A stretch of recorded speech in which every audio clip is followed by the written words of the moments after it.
할렐루야. 나셀 아스 묵상을 담당하는 시카고 나세르교회 양정성 목사입니다. 오늘은 신명기 1장 전체의 말씀을 본문으로 하나님 말씀을 함께 묵상하도록 하겠습니다. 오늘 우리에게 주시는 말씀은 신명기 1장 8절 말씀 되겠습니다. 다 같이 하나님 말씀 듣습니다. 내가 너희의 조상 아브라함과 이삭과 야곱에게 맹세하여 그들과 그들의 후손에게 주리라 한 땅이 너희 앞에 있으니 들어가서 그 땅을 차지할지니라. 신명기 저자는 모세입니다. 주요 인물로 모세와 여호수아가 신명기를 이끌고 있습니다. 물론 하나님께서 그들에게 명령하신 내용을 잘 듣고 순행하는 것입니다. 신명기 핵심어, 즉 주요 내용은 세 가지로 크게 나눌 수 있는데, 첫째가 무엇인가 하면 하나님 말씀을 기억하라는 것입니다. 둘째는 언약, 즉 약속의 말씀을 믿으라는 것입니다. 셋째는 순종입니다. 기억하고 말씀을 믿고 순종하는 것이 신명기 전체의 내용이라고 우리는 이해하면 되겠습니다. 신명기 1장부터 4장까지는 모세가 설교를 하게 됩니다.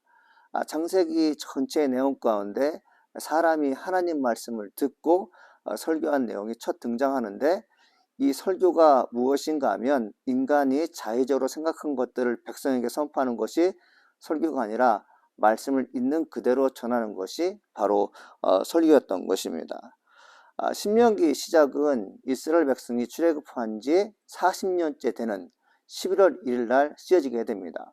11월 1일 날 하나님께서 그에게 말씀하신 내용들을 모세가 듣습니다. 이 모세에게 주신 명령, 모세에게 주신 율법을 누가 증거합니까? 바로 모세가 백성들에게 직접 증거하는 것을 볼 수 있습니다. 좀 전에 제가 말씀드렸듯이 하나님의 종은 하나님 말씀을 증거하는 자인데, 하나님 말씀을 증거하는 대신에 자의적으로, 임의적으로 내가 원하는 것을 왜곡해서 증거하는 것은 절대로 불가하다는 것을 성경은 다시 한번 말씀해 주고 있습니다. 간혹가다 우리가 이제 하나님 말씀 들을 때 자기가 좋아하는 말씀을 듣는 것을 원하고 있습니다. 여러분, 하나님 말씀 듣는 중에 내게 복이 되고 내게 은혜가 되는 것, 이것만을 듣게 되면 얼마나 좋겠습니까? 그러나 하나님께서 아들 예수를 통해서 십자가라는 무거운 짐을 지게 하셨던 것처럼, 우리가 만약 하나님의 아들, 딸로서, 그리고 우리의 의형제, 그리고 양제된 우리 자신이 하나님을 아버지라고 부른다면, 하나님께서 친아들을 통해서 십자가 사역을 지게 했던 것처럼 우리가 예수님의 은혜로 구원받았다면 당연히 우리 역시 십자가 진 일에 동역해야 됩니다. 그러나 많은 사람들이 하나님 말씀을 듣습니다만 자기가 원하는 말씀 외에 다른 것이 증거되게 되면 여간해서 순종하는 것을 어렵게 생각하게 됩니다. 신명기 1장 전체의 내용을 제가 이제 꼼꼼히 묵상하면서 뭘 발견했냐면, 하나님께서 세 가지를 이제 기억하라고 말씀하십니다. 즉 뭐냐면, 기억한다는 것은 뭐냐면 내가 너에게 약속한다는 것이죠. 여러분, 약속은 무엇입니까? 약속은 혼자 하지 않습니다. 쌍방간에 서로 의견이 맞는 것이고 동의가 이루어지는 것이고, 그리고 이것이 문서화가 되면 계약서가 되는 것입니다. 신명기는 어찌 보면 하나님 단독으로 만들어진 거지만 엄밀히 계산하기 보면 하나님께서 우리에게 부탁하셨고 우리는 그 부탁을 응당 들어줘야 되는 것입니다. 들어준다는 말이 좀 이상하지만 들어주기보다는 하나님께서 명령하신 것에서 우리는 아멘을 응답하는 것이죠. 여러분, 모세가 이제 하나님께 주신 명령을 받들어서 증거하게 되지 않습니까? 그 증거되는 모든 말씀이 법전화되고 그 법전화되는 모든 내용이 들어야 됩니다.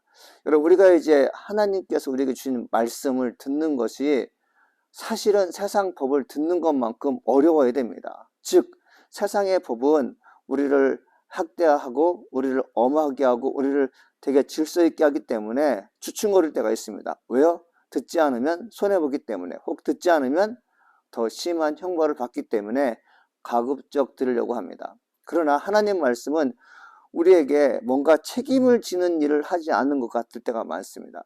무슨 말씀입니까? 보이지 않기 때문에 하나님 말씀을 우습게 여기고 또 하나님 말씀을 무시할 때가 많은데, 약속이라는 것은 뭐냐면 보이든 보이지 않듯 지키는 것이 약속인 것입니다. 첫 번째 하나님께서 기억하라고 하는 것이 무엇일까요? 너희들에게 젖과 꿀이 흐르는 가나안 땅에 입성해 주겠다고 말씀하셨습니다. 너희들은 거기를 차지할 것이다. 하나님께서 명령하셨습니다. 가라는 것입니다. 너희가 그 땅을 얻게 될 것이다. 가면 차지하게 되는 것이 가나안 땅이었습니다.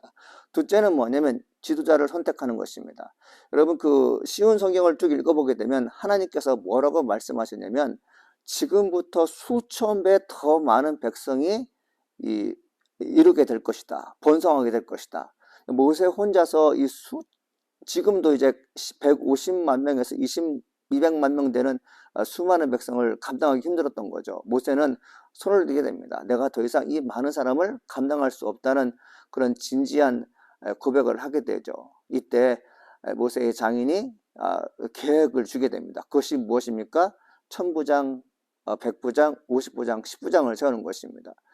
이 각 지파에서 뽑힌 지혜롭고 경험이 많은 사람들이 이제 지도자로 뽑게 되는데 이들은 모세의 참모였고 지휘관이었고 또 하나 중요한 게 있는데 그것이 무엇인가 하면 재판관이었습니다.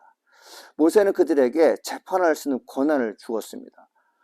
그러면서 재판할 수 있는 권한을 주면서 뭐라고 말씀했는가 하면 너희들이 하는 재판은 공정하게 이루어진다. 왜? 너희는 하나님을 대신해서 재판하기 때문에 공정하게 이루어진다고 분명히 얘기하고 있죠.